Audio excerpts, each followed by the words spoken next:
Doble pasabog daw mga hawak na impormasyon ni JB Sebastian na ibubunyag niya kapag nakausap na niya si Pangulong Duterte. Ayon yan sa kanyang abogado, nasa maayos na ngayong kalagayan si Sebastian na nasa ospital pa rin kagaya ng iba pang kapwa inmate na sugatan sa gulo sa Bilibid kahapon. Nakatutok si June Veneracion. Kuha ng CCTV camera ng Medical Center Muntinlupa ang pagdating sa ospital ng mga nasugatan at asawing high-profile convict na nasangkot sa saksakan sa New Bilibid Prison. Unang dumating bago mag alas 8 ng umaga ang sasakyan ng SAF.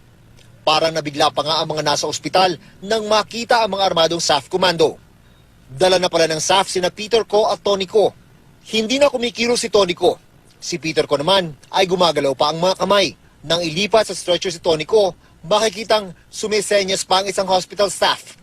Idineklarang dead on arrival si Tony Ko.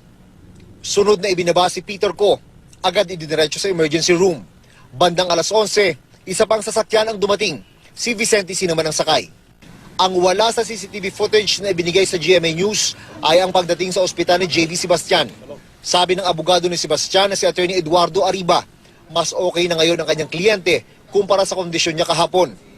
Naoperahan na si Sebastian kahapon dahil sa mga tama ng pinaniniwalaang ice pick sa likod at dibdib. Nabanggit rin ni Attorney Arriba na very explosive daw ang mga impormasyon tungkol sa kalakaran ng iligal na droga na gustong ibunyag ni Sebastian kapag pinayagan siyang makausap si Pangulong Rodrigo Duterte. Kung si JB ang magsalita, magkwento kay Presidente, doble ang pagka-explosive nito. Ayon kay Attorney Arriba, may kumausap na raw sa kanya na isang general na kilalang kaalyado raw ng Administrasyong Duterte. Ang nasabing general na ayaw pangalanan ni Arriba ang gagawa raw ng paraan para makausap ni Sebastian ng Pangulo. Hindi raw hihingi ng immunity o ano pang kondisyon si Sebastian kapalit ng kanyang mga sasabihin sa Pangulo. Gusto rin daw ng kampo ni Sebastian na maalis ito sa Building 14. Sino nga ba si Sebastian na isa raw sa mga kinatatakutan sa loob ng Bilibid? Balitang hatid ni Mav Gonzalez. JB Sebastian ay nahatulan ng 2 life sentences o reclusion perpetua ng Manila Regional Trial Court dahil sa kaso nitong kidnap for ransom and car theft. Si Sebastian ay nahatulan noong April 2009. Sa loob ng New Bilibid Prisons, si JB ang commander ng Commando Gang. Isa siya sa mga maimpluwensyang mga bilanggo na kahit ang mga warden ay kaya nitong mapasunod. Sa isang foreign TV documentary, ipinakita dito ang marangyang pamumuhay ni JB sa loob ng Bilibid.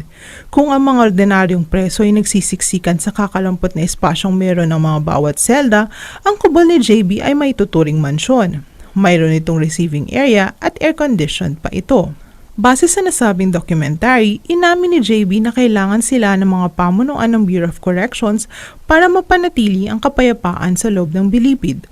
Ang mga leader ng iba't ibang grupo ang umaayos mismo ng mga gulong kinasasangkutan ng kanilang mga miyembro. Naging matunog ang pangalan ni Sebastian nang idawit ito sa di umano'y talamak na illegal drug trade sa loob ng Bilibid, na di umano'y malakas siya sa nooy Justice Secretary Laila de Lima at nagbayad pa daw siya di umano ng 20 milyong piso para lang mailipat ang Bilibid 19 sa National Bureau of Investigation.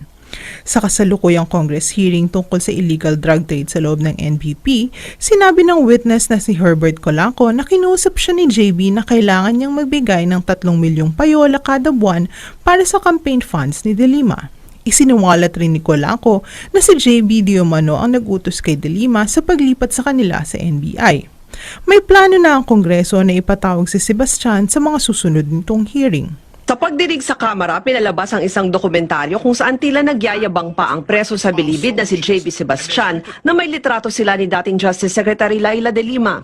Pero di lang pala si de Lima ang opisyal na naka-photo op ni Sebastian. Ang nabansagang bigating drug lord sa Bilibid, may litrato rin kasama si Senator Richard Gordon nang bumisita siya noong 2012 bilang chairman ng Philippine Red Cross. May larawan din si Sebastian kasama si dating Muntinlupa Representative Rodolfo Biazon, dating Justice Undersecretary Francisco Baraan III at mga opisyal ng COMELEC. May ilang litrato rin si Sebastian sa iba't ibang okasyon kasama sina dating Bureau of Corrections Director, retired Lieutenant General Gaudencio Pangilinan at NBP Superintendent Richard Schwarzkopf.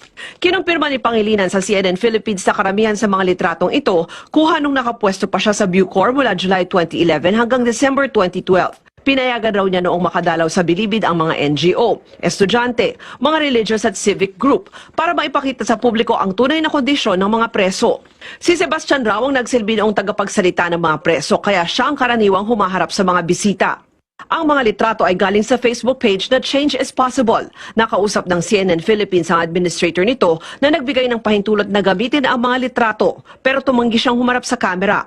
Ang Change is Possible raw ay binubuo ng mga kaanak at kaibigan ng mga preso at iba pang grupo sa loob ng Bilibid, kasama na ang ilang malalapit kay Sebastian.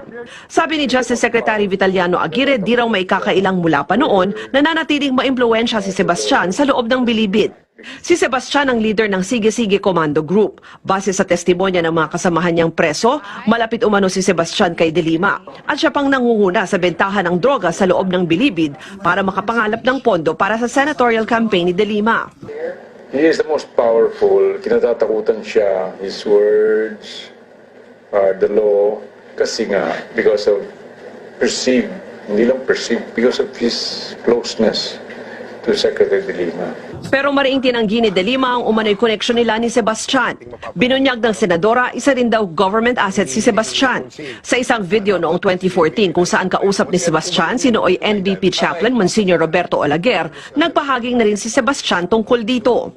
Kung sakaling iniisip nila na ako ay tawiwit, kung meron ho akong binibigay na impormasyon, kapalit ng pribilehiyong kung anumang iniisip nila na ako ay pinoproteksyonan dito, alam naman ho ng lahat kung ano nangyayari rito. Hindi lang naman ho ito impormasyon na tanging ako lang ang nakakalam. Pero giit ni Aguirre, di raw asset ng gobyerno si Sebastian. Para naman sa House Committee on Justice na nag-iimbestiga sa umano'y malawakang bentahan ng droga sa Bilibid, mahalagang isiwalat ni Sebastian ang mga nalalaman niya. Whether it is drug or whether it's syndicates, that is already something that he can testify on. He might testify in favor, not against Secretary De Lima. Then we will test his credibility on that. That is the role of Congress. Binubuno ni Sebastian ang dalawang sentensya na habang buhay na pagkabilanggo dahil sa pagkidnap sa isang negosyante at kasamahan nito, pati na para sa carnapping kaugnay nito. Ruth Cabal, CNN Philippines. Taong 2012, nakapasok kami sa maximum security compound ng Bilibid kung saan nagkaroon ng isang cooking contest ang mga inmate. Isa sa mga organizer ng contest ang leader ng Sige-Sige Commando na si JB Sebastian. Ginawa ang orientation ng mga contestant sa function room ng isang kubol.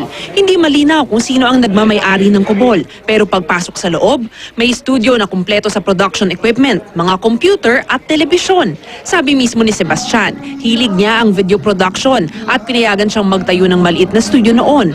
Sa interview ng programang Front Row kay Sebastian noong October 2011, nagpahayag ito ng pagkakontento sa kalagayan niya sa loob ng Bilibid.